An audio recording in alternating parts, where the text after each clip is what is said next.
కంటికి smart care మీ లుక్కి perfect pair Mister opticals your style ఆ విజన్. బట్ అలాంటి ఫ్యాన్స్ ఎవరైనా కానీ అనసూయ కానీ అవును లాంటి సినిమాలు కానీ సీక్వెల్ కానీ రీమేక్ కానీ తీస్తాను సార్ అంటే పచ్చజెండా ఊపేస్తారా సార్? బట్ ఎవరు చేయరు బ్రదర్ అలాగే. ఆ. ఎందుకంటే వాళ్ళకి తెలుసు ఆ కేపబిలిటీ, అది చేయగలమా లేదా అనేది తెలుసు అది. సో ఇప్పుడు అనసూయ లాంటి సినిమా ఎవరన్నా వచ్చి నేను పార్ట్ 2 తీస్తానంటే నేను హ్యాపీగా ఫీల్ అవుతాను. కానీ బట్ నువ్వు తీయగలవా అది క్వశ్చన్. నా వేషం ఎవరేస్తారు? గులాబ్ గోవింద్ వేషం ఎవరేస్తారు? ఎవరన్నా కనుక పొరపాటును వచ్చి ఎస్ నేను మీ సినిమాకి పార్ట్ 2 తీస్తానంటే 100% తీ బ్రదర్ అంటాను నేను. మీ సినిమాలలో అనసూయ అవును లేకపోతే అమరావతి కావచ్చు దేనికి ఎక్కువ కష్టపడ్డారు సార్ ఈ హారర్ థ్రిల్లర్ దాంట్లో? ప్రతి సినిమాకి దాని కష్టం దాందే బ్రదర్. ఒక సినిమాకి తక్కువ ఒక సినిమాకి ఎక్కువ అని లేదు అసలు. ప్రతి సినిమాకి ఒక కాంప్లికేషన్ ఉంటుంది, ప్రతి సినిమాకి సాల్వ్ చేయాల్సిన ప్రాబ్లమ్స్ బొచ్చుడు ఉంటాయి. ఆ సినిమాకి యూనిక్ ప్రాబ్లమ్స్ ఏ ఉంటాయి, నెక్స్ట్ సినిమా కొత్త ప్రాబ్లం. సో ఏ సినిమాకి కష్టం తక్కువ లేదు, ప్రతి సినిమాకి ఎక్కువ కష్టపడ్డాం. బట్ ఇప్పుడు కష్టం ఎక్కువ అవుతుందంటే ఇప్పుడు ఈ రేజర్ లాంటి సినిమాలకి ఏది నేనే యాక్టర్ని, నేనే ప్రొడ్యూసర్ని, నేనే డైరెక్టర్ని. స్పాట్లో ఉన్నప్పుడు ప్రతిసారి నేను అదే, ప్రతి షాట్ యాక్ట్ చేసినప్పుడు నేను ప్రొడ్యూసర్, డైరెక్టర్, యాక్టర్ని కదా. సో అలాంటి టైమ్స్లో కొంచెం ఇబ్బంది అవుతుంది. ఏంటంటే నన్ను నేను జడ్జ్ చేసుకుంటాం మానిటర్లో. నేను యాక్ట్ చేసిన షాట్ని నువ్వు యాక్ట్ చేస్తే నేను నీకు చెప్తాను ఇది ప్రాబ్లం బ్రదర్, ఇలా మళ్ళీ చేయని చెప్పి. ఇప్పుడు నన్ను నేను జడ్జ్ చేసుకుంటాం, నా జడ్జిమెంట్ని ఇంతమంది చుట్టూ ఉండి చూడటం, వీడు ఎలా డైరెక్ట్ చేసుకుంటాడని. ఓకే. సో వాళ్ళు ఏమనుకున్నా అనుకోకపోయినా నన్ను నేను సాటిస్ఫై చేసుకుంటాం అనేది చాలా కష్టమైన ప్రాసెస్ అది. Okay okay.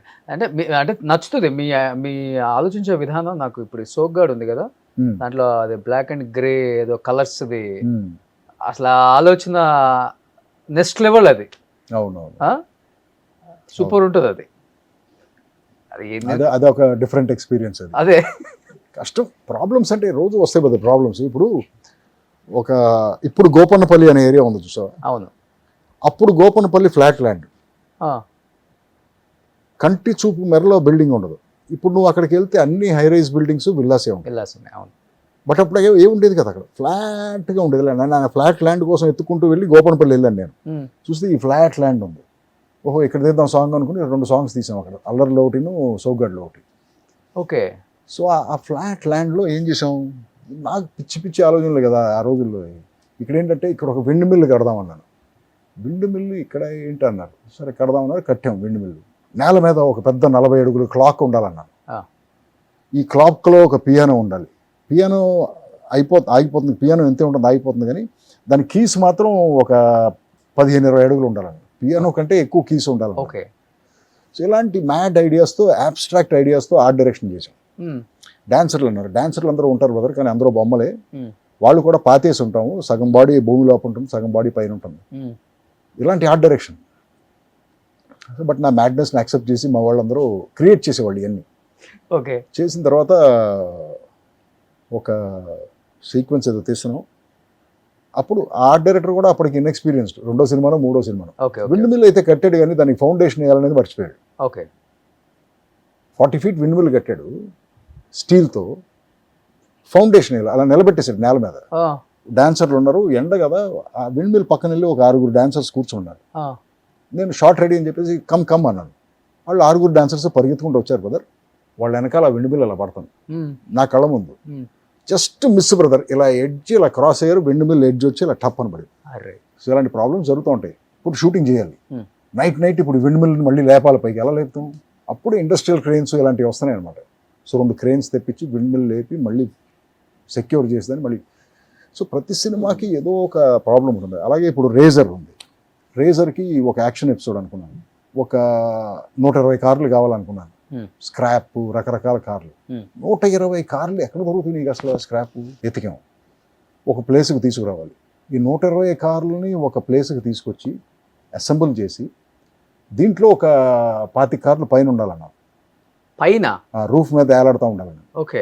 ఈ లాజిస్టిక్స్ విని కంగారు పడిపోయారు మా వాళ్ళందరూ. సరే అప్పుడు కొంతమంది వెళ్ళి కొన్ని కార్లు కట్టేసరికి అల్యూమినియం ఫ్యాక్టరీలో ఆ షెడ్ అలా వంగటం స్టార్ట్ అయింది. ఆ వెయిట్కి భయపడిపోయారు అందరూ. సరే మళ్ళీ అప్పుడు స్ట్రక్చరల్ ఇంజనీర్స్ని తీసుకొచ్చి మళ్ళీ ఒక 3 టన్నులు స్టీల్ కొని రూఫ్ అంతా రీఇన్ఫోర్స్ చేసి మళ్ళీ వెల్డర్స్తో పెద్ద ఇంజనీరింగ్ పని. అప్పుడు మళ్ళీ కార్లు కట్టి టెస్ట్ చేసి, రోజు భయమే, కానీ ఆ కార్ల కింద నడిచేవాళ్ళు మేము. షూటింగ్ ఏది ఊడి పడుతుందో తెలియదు. సో అలా ప్రతి సినిమాకి ఒక లాజిస్టికల్ ప్రాబ్లం ఏదో ఒకటి ఉంటుంది మనం అనుకున్నప్పుడు, బట్ దానికి ఏదో సొల్యూషన్ కూడా ఉంటుంది, బట్ దానికోసం జాగ్రత్తగా ఎతకాలి మనం. అది ఎప్పుడు అనిపించలేదా హాలీవుడ్కి వెళ్ళిపోదాం ఇక్కడ ఎందుకు మనకని? ఎప్పుడు అనిపించలేదు brother. ఎప్పుడు అనిపించలేదు. కోర్స్ కూడా అక్కడే చేసి వచ్చారు కదా. అంటే ఎప్పుడు అనిపించలేదు. అంటే మనం కంటిన్యూస్గా సినిమా తర్వాత సినిమా చేసుకుంటూ వెళ్ళిపోతాం. సినిమా అనేది అక్కడ చేసినా ఇక్కడ చేసినా ఒకటే బ్రదర్. ఆ క్రియేటివ్ కిక్ అదే కదా. అంటే మన ఆడియన్స్ యాక్సెప్ట్ చేస్తారులే. ఏంటి డిఫరెన్స్ ఏంటి? సినిమా తీయటం ప్రాసెస్ అక్కడైనా ఇక్కడైనా ఒకటే కదా. Go through the same process. You write the script, do casting, do production, అక్కడైనా అదే చేస్తాం మనం. ఈ టైటిల్స్ కూడా డిఫరెంట్గా ఉంటాయి సార్. మీకే వస్తుంది ఆలోచన? ఏం టైటిల్స్? ఈ మ్యాడ్ ఆలోచన. Cinema titles. Cinema titles yeah, అంటే ఆ టైంకి అనిపిస్తుంది బ్రదర్ ఏం టైటిల్ పెట్టాలి. నేనేం చూస్ చేస్తానంటే బాగా ఈజీగా ఉన్న వర్డ్స్ కోసం వెతుక్కుంటాను. క్యాచీగా ఉండాలి, క్యాచీగా తొందరగా కనెక్ట్ అవ్వాలి. మీకు తొందరగా కనెక్ట్ అయిందంటే గుర్తుండిపోద్ది కదా. రేజర్ కూడా అలాంటి మాటే. అదే రేజర్ అంటే అందరికీ తెలుసు కదా. అది గడ్డం తీసుకునే ప్రతి ఒక్కరికి రేజర్ అంటే తెలుస్తుంది. సో అది అందుకు పెట్టాను. తర్వాత ఆ రేజర్లో మాత్రం ఈసారి టైటిల్ పెట్టేటప్పుడు ఆర్ అనే అక్షరం, ఓ అనే అక్షరం కంపల్సరీగా ఉండాలని అలాంటి టైటిల్ కోసం వెతికాం. ఆర్ ఓ రేజర్లో ఉంది కదా, ఆరు ఓ ఉన్నాయి. అలా ఆర్ అండ్ ఓ కంపల్సరీగా ఉండే పేరే కావాలనుకుని దానికోసం వెతికి రేజర్ అని ఫిక్స్ చేసాం. ఓకే, దానికి ఒక రీజన్ ఉంది. సెంటిమెంట్ ఫీల్ అవుతారు అట్లా? సెంటిమెంట్ కాదు, it is scientific reason. Numerology కూడా కాదు. సొనోరిక్ వాల్యూ అని ఒకటి ఉంటుంది. అంటే ప్రతి అక్షరానికి ఒక పవర్, అది చెప్పినప్పుడు అవతల రీకాల్ వాల్యూ, ఆల్ఫాబెట్స్ అన్నిటికీ అది క్యాల్కులేట్ చేసి ఉంచారు. దాన్ని సొనోరిక్ వాల్యూ అంటారు. సో కొన్ని వర్డ్స్కి కొన్ని అక్షరాలు ఉంటే సొనోరిక్ వాల్యూ చాలా హై ఉంటుంది. సో ఆర్ అండ్ ఓ ఉన్న వర్డ్స్ ఏవైతే ఉంటాయో వాటికి సొనోరిక్ వాల్యూ ఎక్కువ. అంటే ఆ వర్డ్కి పవర్ కూడా ఎక్కువ ఉంటుంది, at the same time recall value కూడా ఎక్కువ ఉంటుంది. ఆ పేర్లు ఉన్న వాళ్ళన్నీ చాలామంది పాపులర్ నేమ్స్కి కానీ టైటిల్స్కి కానీ మనుషులకు కానీ ఆర్ అండ్ ఓ ఉంటాయి పేర్లలో. I'll give you an example. Rama Rao, Ramoji Rao, Ronald Reagan, Hrithik Roshan, Ravi Babu. నా దాంట్లో ఓ లేదు కదా. ఆరు ఉంది కదా. ఆరు ఉందలే, ఓ లేదు. రాఘవేంద్ర రావు. సో చాలామంది హై అచీవర్స్, ర్యాంబో, రాకీ, వీటన్నిటిలోనూ ఆర్ ఓ ఉంటుంది. నాకెవరు చెప్తే ఇది స్టడీ చేశాను నేను, నెట్లో స్టడీ చేస్తే ప్రాబబుల్గానే అనిపిస్తుంది కదా మనకి. అవును, ఇంతమంది హై అచీవర్స్, హై ప్రొఫైల్ పీపుల్కి ఆర్ ఓ ఉంటుంది పేరుల్లో. అవును, ఎగ్జాక్ట్లీ. సో అందుకని చెప్పి ఆర్ ఓ ఉన్న టైటిల్ కోసం వెతికితే మనకి రేజర్ అనేది ఒకటి అనిపించింది. ఇది బాగానే ఉంది కదా టైటిల్ అని చెప్పి అలా ఫిక్స్ చేసి. క్యాచీగా కూడా ఉంది. యా, బట్ రామోజీరావు గారితో కూడా ట్రావెల్ అనేది చాలా తక్కువ మందికి దొరుకుతుంది.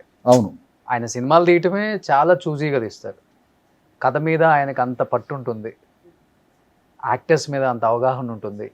సినిమా తీయాలన్న ప్యాషన్ ఆయన. అంటే నాకు 2000 ఎకరాలు రామోజీ ఫిలిం సిటీ ఉందనేది ఆయన మైండ్లో ఉండదు. సినిమా తీస్తే ది బెస్ట్ ఫిల్మ్ ఇవ్వాలి, లేకపోతే లేదు.